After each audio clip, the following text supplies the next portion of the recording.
Hello everyone. Naomi Novik is an author best known for her books Uprooted and Spinning Silver, where she reimagines classic fairy tales. But she also wrote a series about dragons set during the Napoleonic era.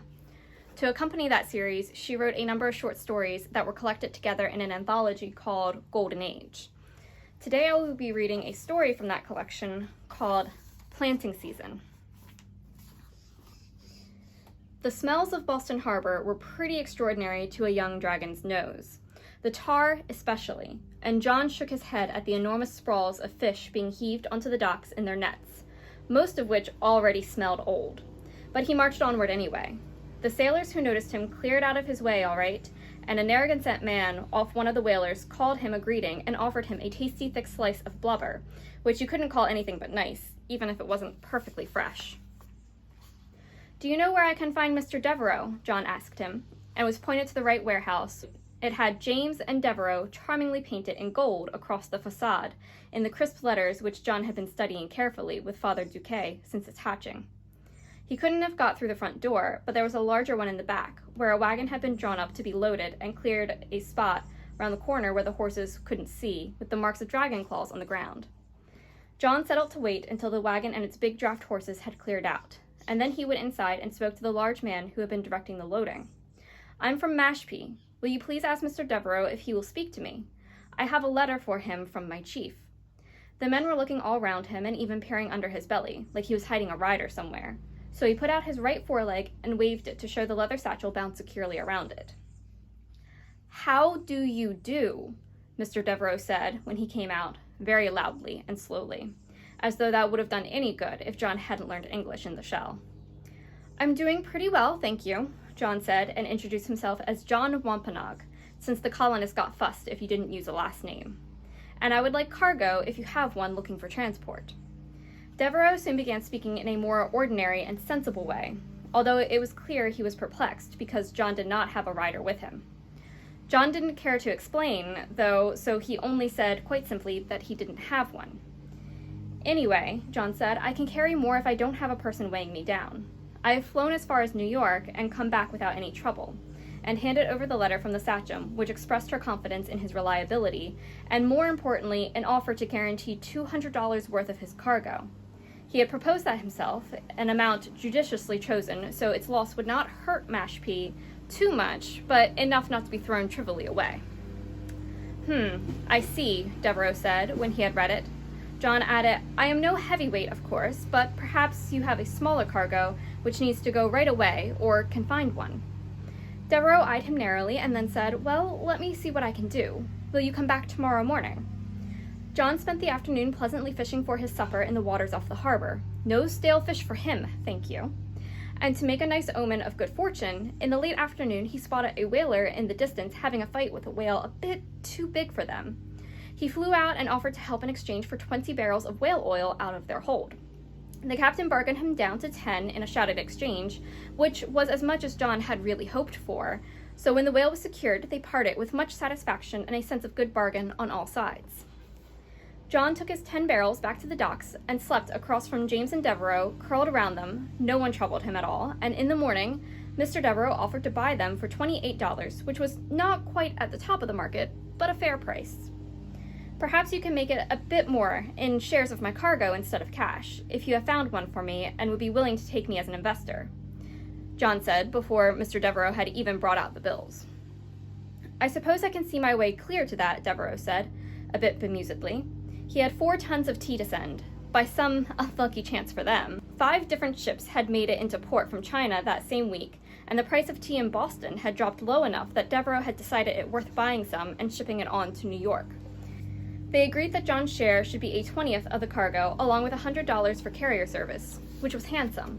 John had them bundle the sacks of tea under his belly and wrap it with a thick padding of oilskin to keep them dry. The journey to New York was all right. It wasn't too cold anymore, and he found a nice sheltered clearing to pass the night halfway.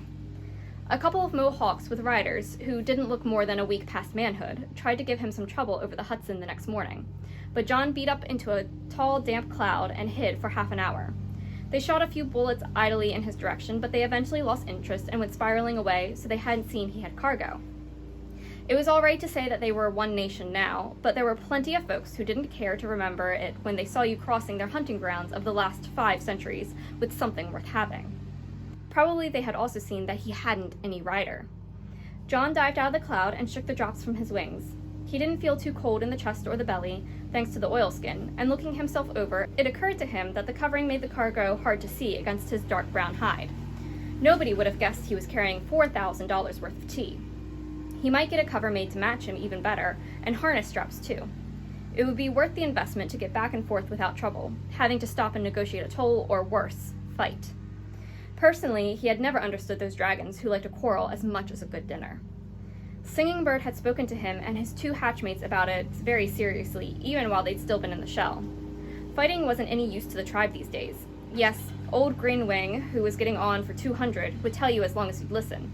Before the yellow fever came, you could not fly 10 miles along the coast without seeing a Wetu from the sky, and there were 1,000 men for every one of us, lamenting. And they would dance and race and duel and show their skills, and only the best were allowed to ride, and we would go on great raids and bring back the tailspikes of our enemies. Well, that had all been over a long time before John had even broken shell. These days, there were less than 100 dragon riders left among the Wampanoag. 27 had died in the Revolution, and there were a lot of colonists with a lot of guns, all of them hungry for land. The sachem, Philip, Singing Bird's great-grandfather, he tried to chase them off a little more than 100 years back. He'd made an alliance with the Narragansett and the Mohegan, and together the dragon riders had run the colonists all the way back behind the long guns of Boston and burned their farms. But the next spring, their king across the sea had sent a big red-speckled egg, and a year after that, Massachusetts Bay Colony had a dragon bigger than any of the ships in their harbor. When Dominus went aloft, he took 24 men with him, loaded down with guns and bombs. He could smash a whole village in 15 minutes, and 20 dragon riders together couldn't say much about it. So Philip had to make peace, and they all sat down around a table and drew some new lines on some new maps. And then the colonists went right back to nibbling around the edges, anywhere there weren't enough Indian folk to catch them, which was everywhere. When the Revolution came, there'd been a lot of arguing among the Wampanoag. Some folks wanted to help the British, who promised to keep the colonists out of Indian lands, but Singing Bird had stood up and said those promises weren't worth any more than the ones they'd gotten before now, and the colonists weren't going anywhere.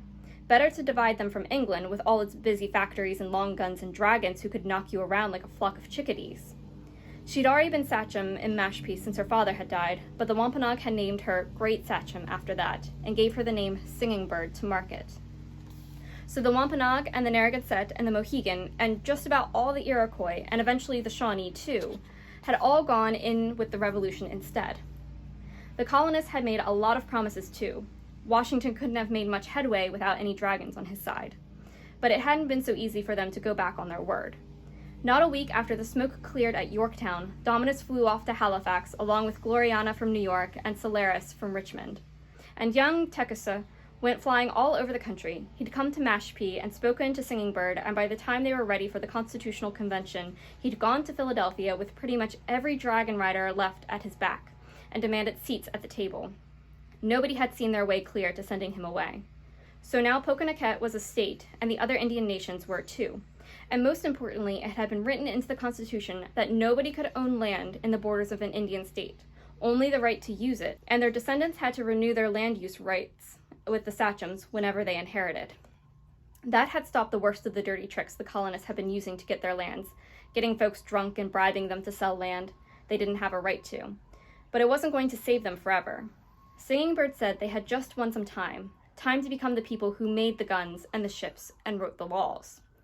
Only that would save them, not tooth and claw. That was what she needed them to do, she told all the hatchlings. It was hard for an old dragon to learn new ways, so it was up to them, the young ones, to learn English and as much reading as they could and put their brains and backs to new work. John meant to do his best. His hatchmate, Pine Carrier, had taken a young man from Kohanet as a companion, and they had gone into timber where they could together work faster than any crew of 20. When they had proven themselves, the village would go shares to hire their own crew and equip them and give them logging rights in the Wampanoag woods. There was talk of a sawmill of their own. Wave Climber had also taken a companion, a half-Dutch, half-French, half-Mohegan, well, somewhere in there, first mate of a whaler who had married a Wampanoag girl from Aquina. Together, they had hired on another whaling cruise, and the village hoped to arrange to buy a ship with them. But John had no companion. After hatching, he'd asked Singing Bird for an English name. The plainer the better. It wasn't like he was going to be mistaken by anyone who mattered. And he figured, if he didn't have a man to go between, at least he might as well give the colonists an easy handle to use for him. He liked flying more than most other things, so he decided to try his hand at shipping. When he had built up enough of a nest egg, the Mashpee would stake him to open a trading house of his own, or help him to buy into one, maybe it occurred to him. He tried Devereaux to start because 3 separate Wampanoag traders had told him the firm drove a fair bargain and didn't pay Indians worse for the same goods as they did colonists, which a lot of other trading houses did, and didn't mind loading and unloading dragons. Well, it was early days to judge, but John thought pretty well of the old fellow so far, and it stood to reason a house that could go between colonists and Indians and merchant ships stopping in Boston Harbor would be a good place to start. He flew on the rest of the way to New York on a nice tailwind. There were other dragons at the docks and in the markets there, including one big stern-looking Mohawk who had clearly got some European blood in her, with that tonnage and her round face sitting at the end of the maiden lane with a gold chain on, keeping the peace. John landed by her to pay his respects.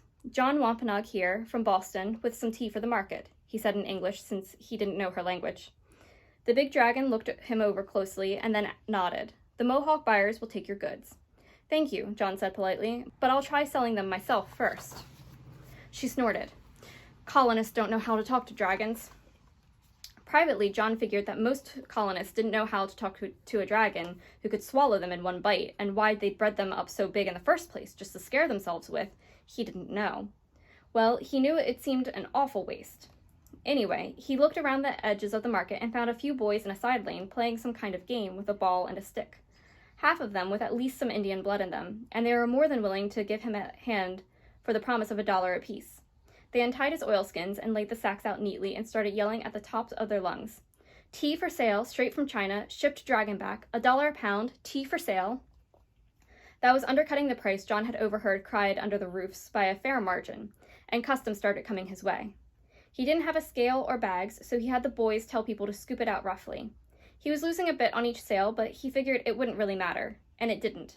In less than half an hour, a man came out from one of the biggest market stalls and quietly asked how much for the whole lot. "I guess I could see my way clear to selling it for 60 cents a pound," John said, since they were selling it for $1.20 under the roofs, and after a little back and forth, they settled on 50, which made his own pay $300 for 4 days' work. He did have to spend $20 of his own money on his dinner because he couldn't go hunting in Mohawk territory, but since he had to spend $20, he spent $25 instead, and bought himself a prime bullock in the market. Those were going cheap, pound for pound, compared to the goats and sheep that would feed an ordinary-sized dragon nicely. The Mohawk peacekeeper kindly told him about a nice sunning spot up on the heights near Fort Tryon, where he could eat and sleep under the guns, with a peacekeeping dragon up there too.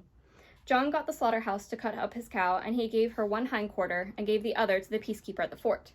That left him a still glorious piece of rich fat beef, which would feed him for 3 days, even with all this flying, and well more than $5 worth of goodwill. "You have good manners, for a Wampanoag," the fort peacekeeper said, and roared with laughter, startling a whole flight of pigeons off the nearest roof and making a dozen soldiers come running to see who had attacked.